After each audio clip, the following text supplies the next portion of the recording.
আল্লাহ পাকের একজন বান্দা যার নাম হযরতে সাহাল রাদিয়াল্লাহু তাআলা আনহু, উনি বলেন এই সম্পদ আমার আল্লাহর পথ থেকে এমন দূরে সরাইয়া নিছে, আমি আমার আল্লাহ তাআলার ইবাদত করার মতো মন মানসিকতা আমার দুনিয়াতে ছিল না।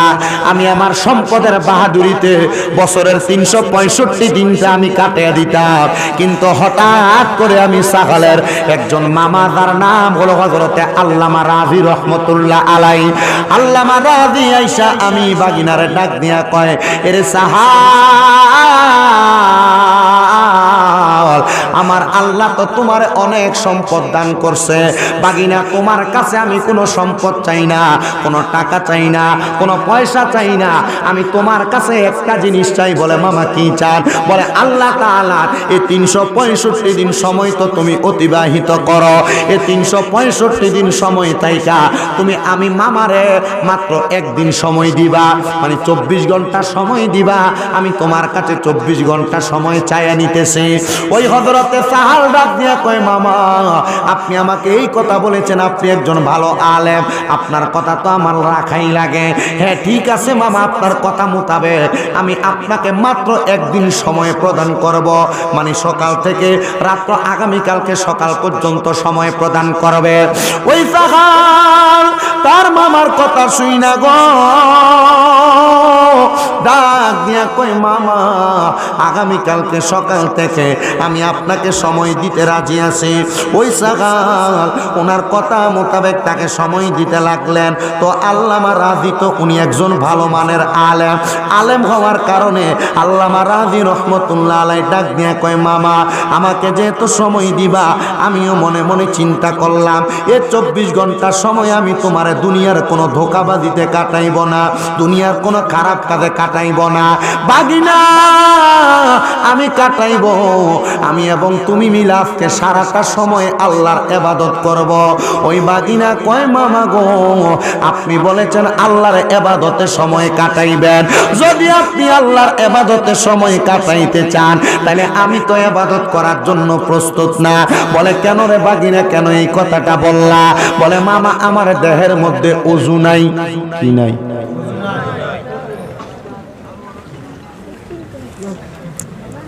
বলেন বলেন কি নাই? হ্যাঁ বাবা ইন্ডিয়া কথা কইও না, এরে ওরা ইন্ডিয়া কথা কইস না। 2 নাম্বার তুমি মাথা থাকবে, আমি কিন্তু খেয়াল করে রেখেছি, কথা কইও না।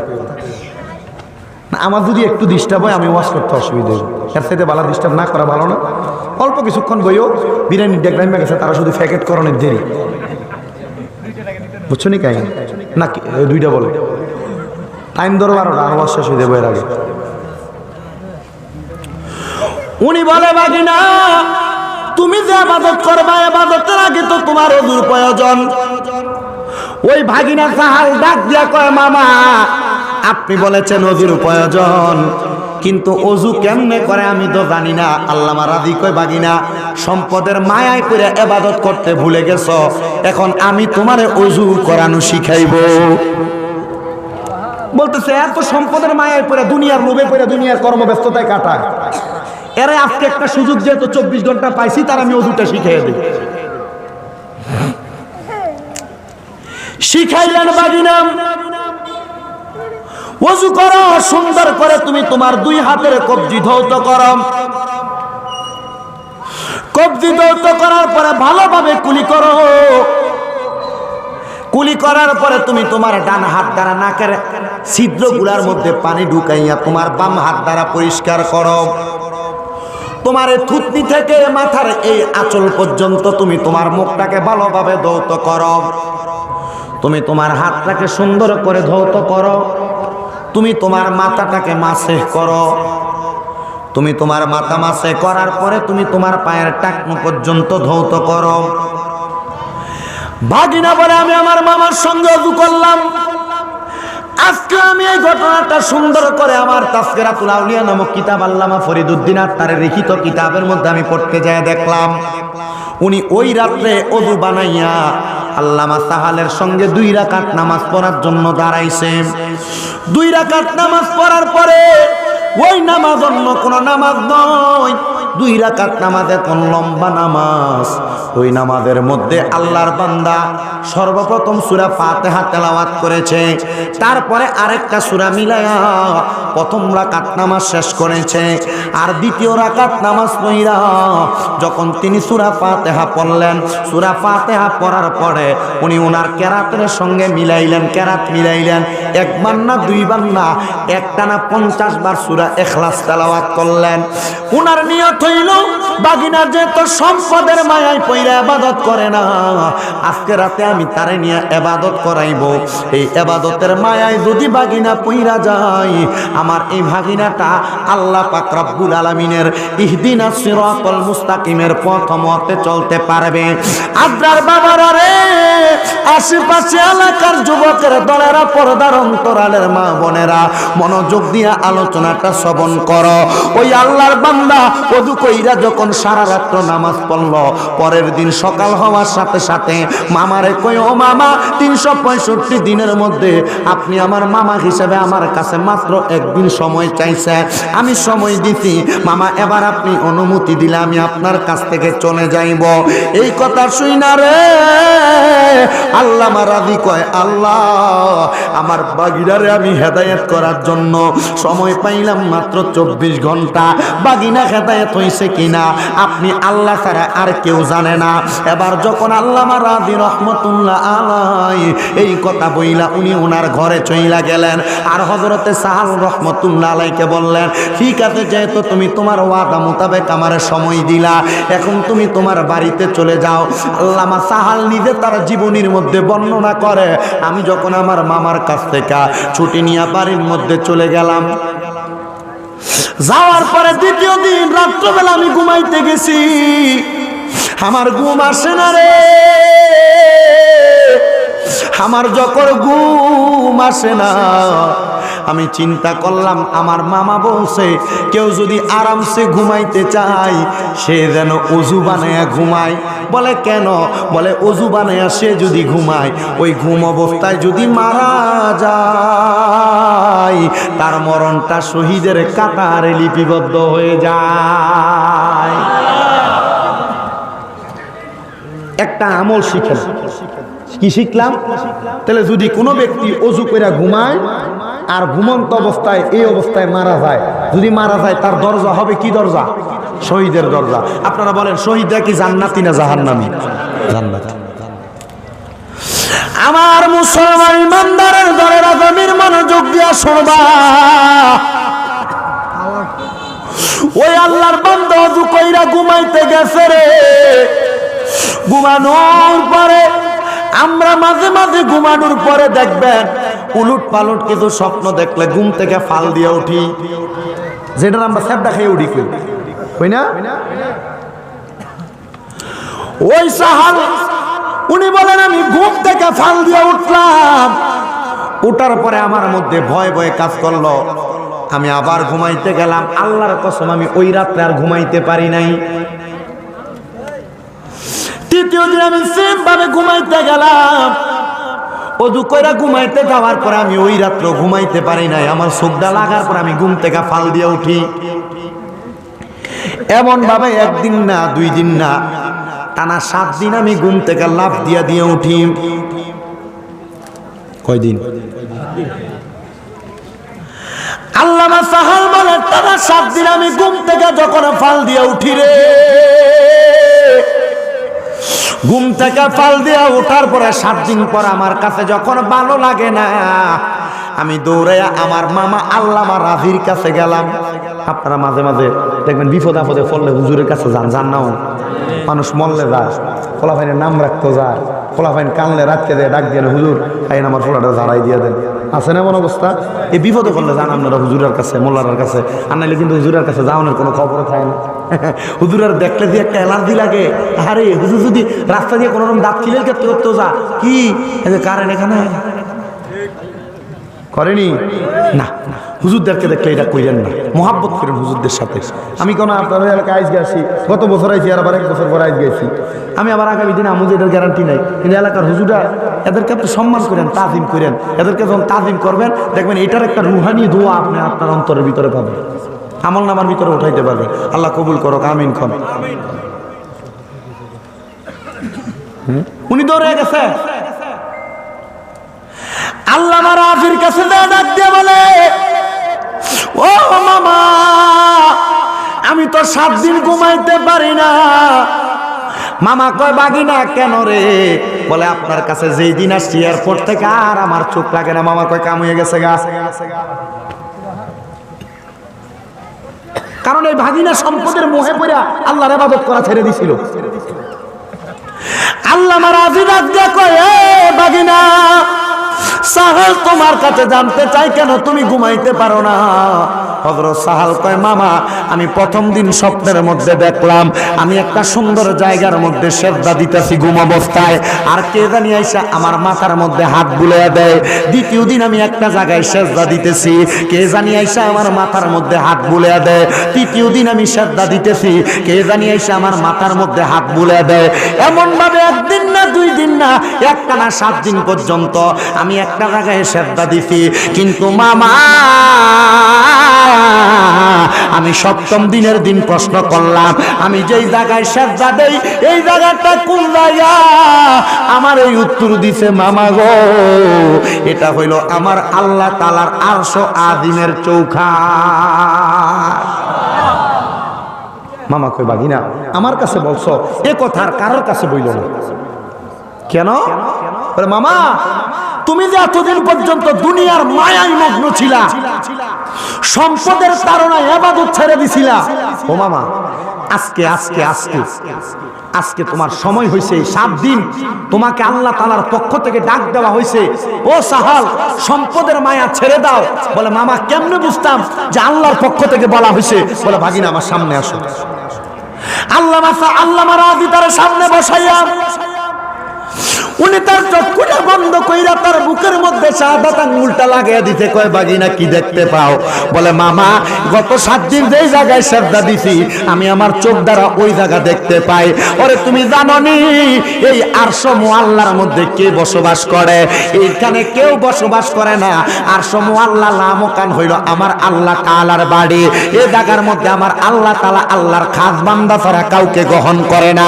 মামা রে, ও মামা, আরশ আযিমের ডাইনে বামে কি তুমি তাকাইতে পারো নি? উনি ডাক দিয়া কয়, মামা, আমি তো ইবাদতে মগ্ন গো, আমি আল্লাহ তাআলার আরশ আযিমের ডাইনে আর বামে কেমনে তাকাইব?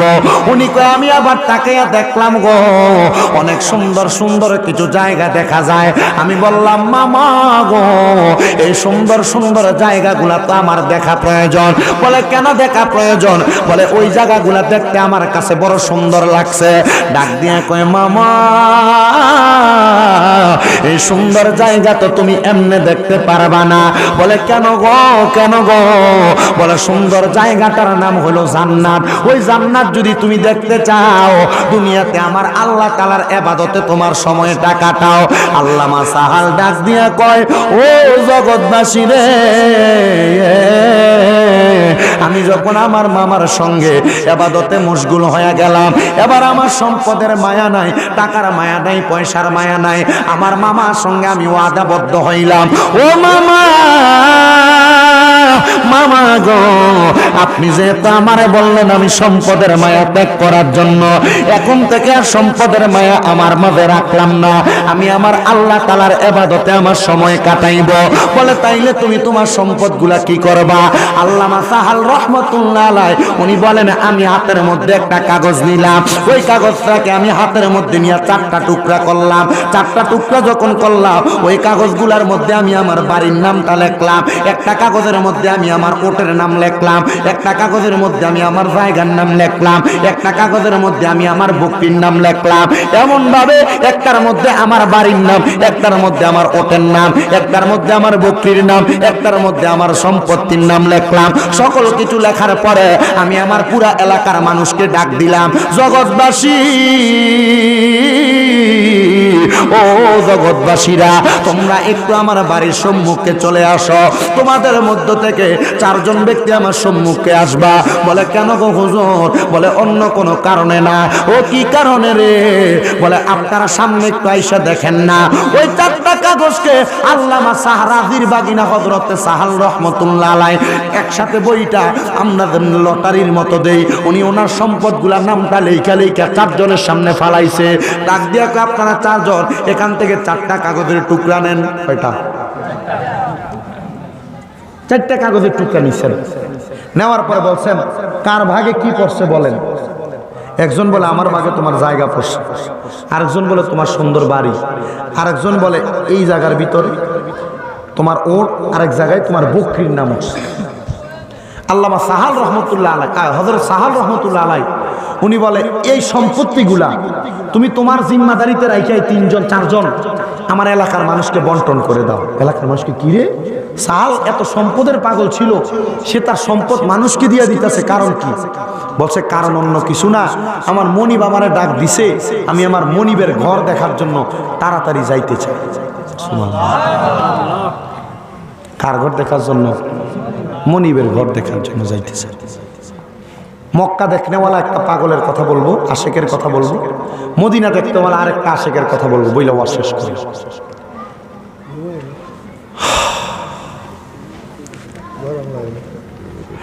সবাই বলে তুমি কি দিয়া মক্কায় যাইবা? বলে আমি কি দিয়া মক্কায় যাব তোমাদেরকে কেমনে বলবো? তবে আমি এই সম্পদের বাহাদুরি দিয়া মক্কায় যাইতে চাই না। বলে কেমনে যাইতে চাও? বলে আমি আমার দেহের শক্তি দিয়া মক্কায় যাইতে চাই। এলাকার সম্পদওয়ালারা, এলাকার টাকাওয়ালারা, এলাকার ক্ষেত পাথরের মালিকেরা, এলাকার ব্যাংক ব্যালেন্স ওয়ালারা, তুমি তোমার সন্তানের তোমার সম্পদ দিয়া কবরে চইলা যাইবা। তোমার সন্তানের এই সম্পদ দিয়া সম্পদের মধ্যে গান বাজনা করবে, তোমার কবরে গুনাহ যাবে। সম্পদের অপব্যবহার করবে, তোমার কবরে গুনাহ যাবে। এই জন্য তোমাদের কাছে আবদার, এই সম্পদ তোমার সন্তানকে দিবা সত্য কথা।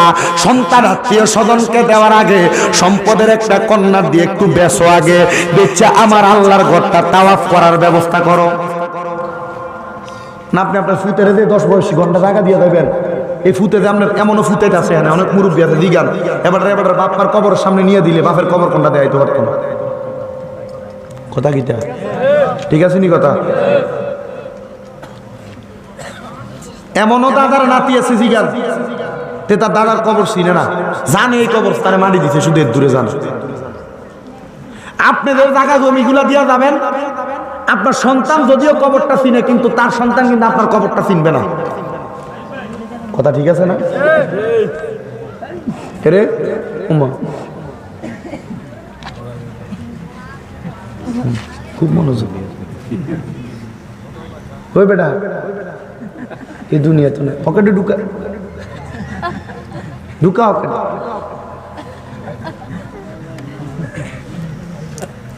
তাহলে এই জায়গা জমির মালিক যারা আছেন, আপনার কাছে আমি একটা আবদার করে দিয়া যাই, সন্তানদের কাছে আপনার নাতিপতির কাছে জায়গা ভাগ করে দেওয়ার আগে জায়গার এক কোনা দিয়ে কত বেচালাম, কি কথা কয় না? বেচা অঙ্কাল উমরা হজ করতে, মিনিমাম উমরা হজটা করতে 1,35,40,000 টাকা লাগে। তাড়াতাড়ি মক্কার ঘর দেখে আসেন, আল্লাহর ঘর। জীবনে গুনাহ অনেক করছেন, আল্লাহ মাফ করে। তবে সাবধান, মানুষের হক খাইয়া যাইয়েন না, ভাইয়ের জায়গা দখল করে যাইয়েন না, কেউ ওজনে কম দিয়ে যাইয়েন না, কেউ টাকা মাইরে খাইয়া যাইয়েন না। এই হজ আল্লাহর কাছে কবুল হইতো না। ঠিক আছে নি?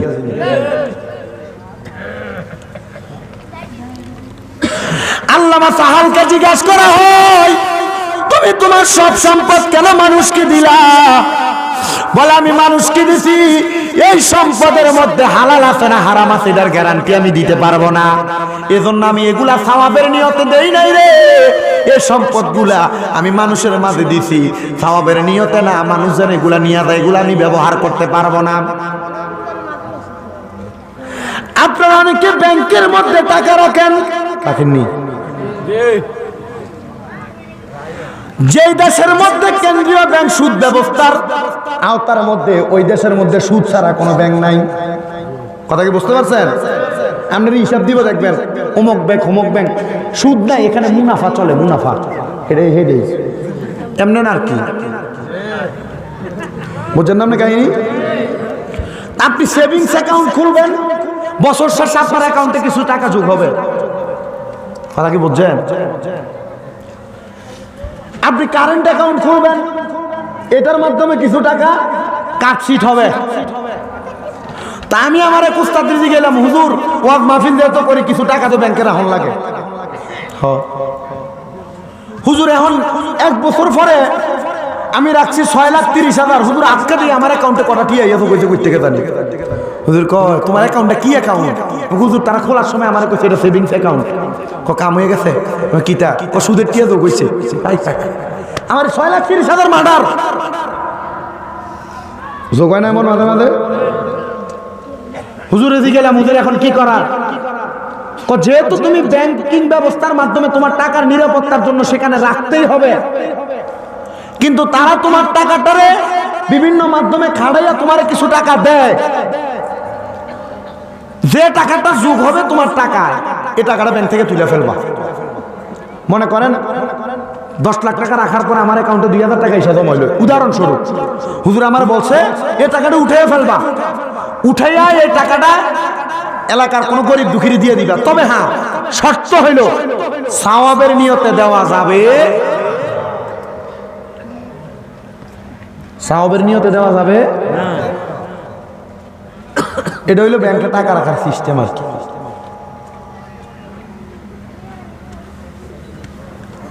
আল্লামা সাহাল রহমতুল্লাহ আলাইহি বলতেছেন হযরত, উনি বলে আমার যত সম্পদ, এই সম্পদের ভিতরে আমার হালালও আছে হারামও আছে, কিন্তু কোনটা হালাল আর কোনটা হারাম আমি জানি না। এই জন্য হালাল হারাম বাঁচবো কেমনে এটা চিন্তা করে আমি আমার সব সম্পদ মানুষকে দিয়ে দিছি। তবে আমি দান করি নাই, আমি সওয়াবের নিয়তে দেই নাই, আমি এমনি দিয়ে দিছি। হযরতে সাহাল বলে এবার আমি রওনা করলাম, দেখার শক্তি নিয়ে আমার খাওয়ার মতো আমার কাছে কোনো কিছু নাই। আমি আমার নফসরে বলতে লাগলাম, কারে বলে? নফসরে বলতে লাগলাম, হুজুর নফস কোনটা? আরে বাবারে, আপনারে গুনাহ করার জন্য আপনার ভিতর থেকে যে জিনিসটা ইঙ্গিত দেয় এটা করলে গুনাহ হইব, এটা হইলো একটা নফস। ভালো কাজ করার জন্য ভিতর থেকে একটা জিনিস ইঙ্গিত দেয়, এটা হইলো আরেকটা নফস। আবার ভালো কাজও করো না, খারাপ কাজও করো না, শুধু বইয়া বইয়া দেখবা, এটাও আরেকটা নফস। এগুলো আপনারা শিক্ষা দেয় নফস। আল্লামা হযরতে সাহাল রাহমাতুল্লাহ আলাইহি ডাক দিয়া কয়, জগৎবাসী রে, আমি তখন আমার নফসকে বললাম, নফস মক্কার ঘর আল্লাহর কাবা ঘরের গিলাফের মধ্যে যতক্ষণ না ধরতে পারবো ততক্ষণ পর্যন্ত তুমি নফসরে আমি কোনো খাবার দিতাম না, আমি সারাক্ষণ রোজা রাখবো। নফস এবার বলতেছে, আপনি যদি আপনার মনিব্বে পাওয়ার জন্য আপনি এত কষ্ট করে আপনার দেহরে খানা না দেন, আল্লাহর কসম আমি আমার এই নফস কোনো খাবার গ্রহণ করতে চাই না। কিন্তু আল্লামা সাহাল রাহমাতুল্লাহ আলাইহি যখন হযরতে সাহাল রাহমাতুল্লাহ আলাইহি যখন মক্কা শাম দেশ এবং মক্কার মধ্যবর্তী জায়গার মধ্যে গেলেন, যাওয়ার পরে পরে ওই নফস ভিতর থেকে ইঙ্গিত দেয়, মানে জিহ্বার মধ্যে আমরা যে লালসটা লাগে, আরে আজকে দুপুরবেলা যদি গরুর গোশত দিয়া ভাত খাইতে পারতাম, এটা কিন্তু আপনার মনে চায় না, এটা আপনার নফস আপনারে মনে করাইয়া দেয়। কে মনে করে দেয়? নফস। আজকা মন চায়, হারি আজকে তুই মাইরা দিয়ে আলু দিয়ে হুটকি দিয়ে খাইতাম, কি ভালো লাগলো। এটা কিন্তু আসলে আপনার মন চায় না, ভিতরে আপনার নফস নামক একটা রিপু আছে, এটা আপনার ইঙ্গিত দিয়ে দেয়, জিহ্বার ভিতরে সাদরা জাগাইয়া দেয়।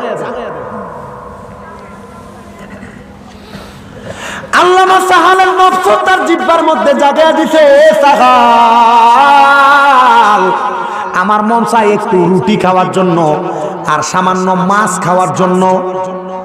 দুইটা দুই রকমের জিনিস না, রুটি আর মাছ খাওয়ার জন্য আনকমন দুই জিনিস খাইতে মন চায়। আল্লামা সাহাল রাহমাতুল্লাহ আলাইহি বলে, নফস তোমার আমি যদি খাবার দিতে যাই নচেত আমি দুনিয়ার কোনো মানুষের কাছে চাওয়া লাগবে, আর নচেত আমাকে চুরি করা লাগবে। আমি দুনিয়ার কোনো মানুষের কাছে চাইতে পারবো না যে জায়গার মধ্যে আমার আল্লাহ আমারে কোনো কিছু দেয়। সুবহানাল্লাহ কন্যা। যে জায়গার মধ্যে আমার আল্লাহ আমারে কোনো কিছু দেয় ওই জায়গায় আমি দুনিয়ার কোনো মানুষের কাছে কিছু চাইতে পারবো না। আর 2 নাম্বার, আমি কোনো মানুষের কাছে চুরি করতে পারবো না। এই চুরি করা হইল মহাপাপের জিনিস। ও মুসলমান নবীর উম্মতের দলেরা মনোযোগ দিয়ে শুনবেন। আল্লামা সাহাল রাহমাতুল্লাহ আলাইহি ডাক দিয়া কয়, আমি আমার নফসকে যখন কন্ট্রোল করতে পারতেছি না, আমার নফস যখন আমার বারবার এই সমস্ত কথাগুলা বলে, আমি আমার নফসকে ইঙ্গিত দিলাম, ঠিক আছে আমি তোমার খাবারের ব্যবস্থা করি। আল্লামা সাহাল বলে, শাম দেশ এবং মক্কা নগরীর মরুভূমি নামক প্রান্তরের মধ্য থেকে আমি একটা গ্রামের মধ্যে প্রবেশ করলাম। প্রবেশ করার পরে ওই গ্রামের মধ্যে দেখলাম একজন খ্রিস্টান ব্যক্তি। কি ব্যক্তি? একজন খ্রিস্টান ব্যক্তি উটের কুজের ভিতরে দড়ি লাগাইয়া উটটারে ডাইনে বামে ঘুরায়। আগে গম বাঙাইতো যে জাতা, চিনেন নাম না? জাতা এ জাতার মাথার ভিতরে দড়ি লাগাইয়া উটের পিঠে লাগাইয়া ঘুরাইতেছে আর গম ভাঙাইতেছে। আল্লামা সাহাল কয়, এখানে আমার একটা কাজ করার মাধ্যম আছে যেখানে চুরিও করা হবে না, কারোর কাছে চাওয়াও লাগবে না। উনি যে প্রশ্ন করছে, এই উটের মালিক, জাতার মালিক, তুমি যে আটা ভাঙাইতেছ, জব ভাঙাইতেছ, তোমার এই জব ভাঙানোর কাজে যে উটটা ঘুরতেছে তুমি তার বেতন কত দাও? বেতন মানে উট তো বেতন নেয় না, এই বেতনের টাকাটা নির্ধারণ করে তার জন্য খাবার ক্রয় করে। বলছে, আমি আমার এই উটের জন্য 2 দিরহাম নির্ধারণ করছি। আল্লামা সাহাল হযরত সাহাল রাহমাতুল্লাহ আলাইহি ডাক দিয়ে বলে, তুমি আমার 2 দিরহাম দেওয়া লাগবে না, তুমি যদি আমাকে 1 দিরহাম দাও এই উটের কাজটা আমি তোমারে করে দিব। আপনি বোঝেন উনি কোন পরিস্থিতিতে গেছে। আসিল কিন্তু অনেক সম্পদের মালিক, অনেক টাকা পয়সার মালিক, সব মানুষকে দিয়া এখন আসছে পরের বাড়িতে উটের কাম নিজে করার জন্য।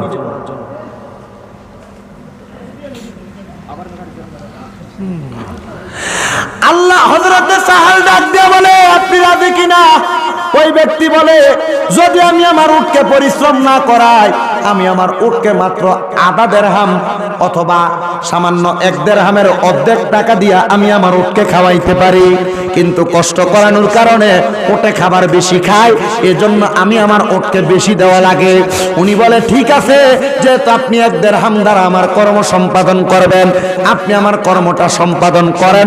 আল্লামা সাহাল তার মাথার মধ্যে দড়িটা বাইন্দা আল্লামা সাহাল লাইগা গেলেন আল্লাহ পাক রব্বুল আলামিনের ওই বান্দা সুন্দর একটা কাজ করার জন্য। এলাকার মধ্যে অনেক পোলাপান আছে যারা কাজ করতে চায় না, কর্ম করতে চায় না, যারা ডুডু করে ঘোরাফেরা করে, তাদের মা বাবা তাদেরকে নিয়ে বড় টেনশনে থাকে। শোনো, আল্লাহর বান্দা কেমন ভাবে মাত্র 1 দিরহামের জন্য তার সারাটা জীবনের কষ্ট পরিশ্রম তিনি এক জায়গার মধ্যে করতেছে, মাথার মধ্যে দড়িটা বান্দা ওই জাতাটারে ডাইনে বামে ঘুরাইতেছে। বলে, আমি সকাল থেকে সন্ধ্যা পর্যন্ত আমি ওই জাতাটা ঘুরানোর পরে আমার 1 দিরহাম দেওয়ার পরে 1 দিরহাম দিয়া আমি অল্প কিছু আটা কিনা একটা রুটি বানাইলাম, আর অল্প কিছু টাকা দিয়া দিরহাম দিয়া আমি একটা মাছ কিনা আমি আমার নফসরে খাইতে দিলাম। এবার আমি আমার নফসকে বললাম, নফস, তুমি এখান থেকে মক্কায় যাওয়ার আগ পর্যন্ত আমার কাছে কোনো খাবার চাইবা না। এই নফস বলেছে মক্কায় যাওয়ার আগ পর্যন্ত আমার কাছে কোনো খাবার চাইবে না।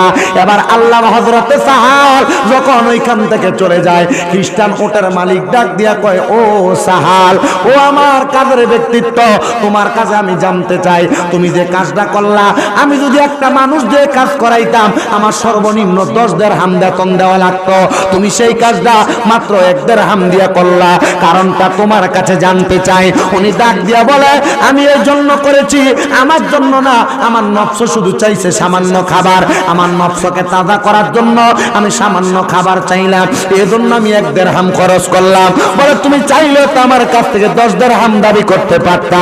বলে, না না না, আমি 10 দিরহাম দাবি করি নাই, কারণ আমি আমার মনিবের জন্য পাগল হইলাম। ও মুসলমান, মুসলমান হযরতে সাহালের এই কথা শুইনা খ্রিস্টানটা বড় ইন্সপায়ার হয়ে গেছে। তার অন্তরের মধ্যে কেমন জানি একটা ঝড় উঠে গেছে, ঈমানের ঝড়। ডাক দিয়া কয়, যেই ব্যক্তি তার মনিবের খুশির জন্য সব সম্পদ ত্যাগ কইরা আমার আল্লাহ তাআলার খুশির জন্য মাত্র 1 দিরহামের পাগল হয়ে গেছে, মাত্র 1 দিরহামের দিয়া সে তার নফসকে জিন্দা করছে, আল্লাহর কসম সে কোনো সাধারণ ব্যক্তি হইতে পারে না। এই আল্লাহর বান্দা, এই মুহূর্তে আমি খ্রিস্টানদের তুমি কালেমা পড়ে দাও, লা ইলাহা ইল্লাল্লাহ মুহাম্মাদুর রাসূলুল্লাহ সাল্লাল্লাহু আলাইহি ওয়াসাল্লাম। জবান খুলে জোরে জোরে পড়েন আল্লাহু আকবার।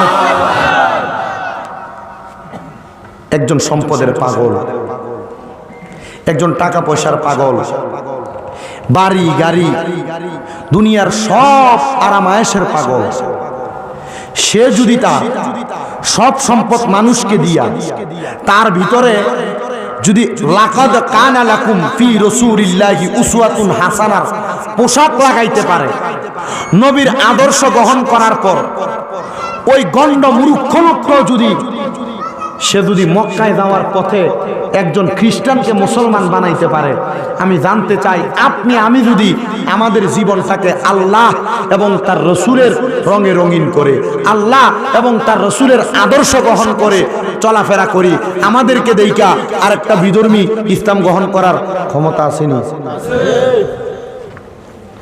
আপনারা দেখা কেমনে গ্রহণ করতে চাই আপনি কনসে? কারণ আপনার দেখে গ্রহণ করার মাধ্যম আপনার মাঝে নাই। আপনি হিন্দুরা লোকে মিছা কথা কন, কথা কয় না কেন? আপনি এর সামনে গালিগালাজ করেন।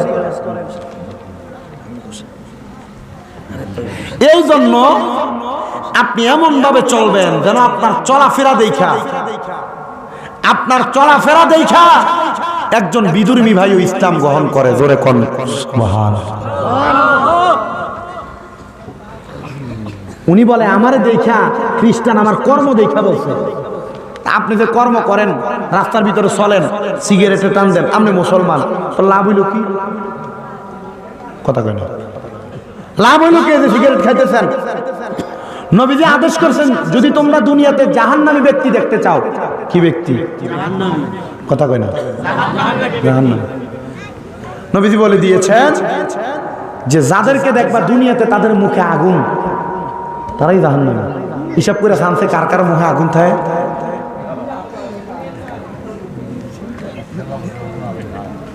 আমরা কি বুঝতে পারছেন? মাথা লড়াই যাইবেন না, মাহফিল শেষ করে যাই তোর ভালো দিই ফুরুত ফুরুত টানে।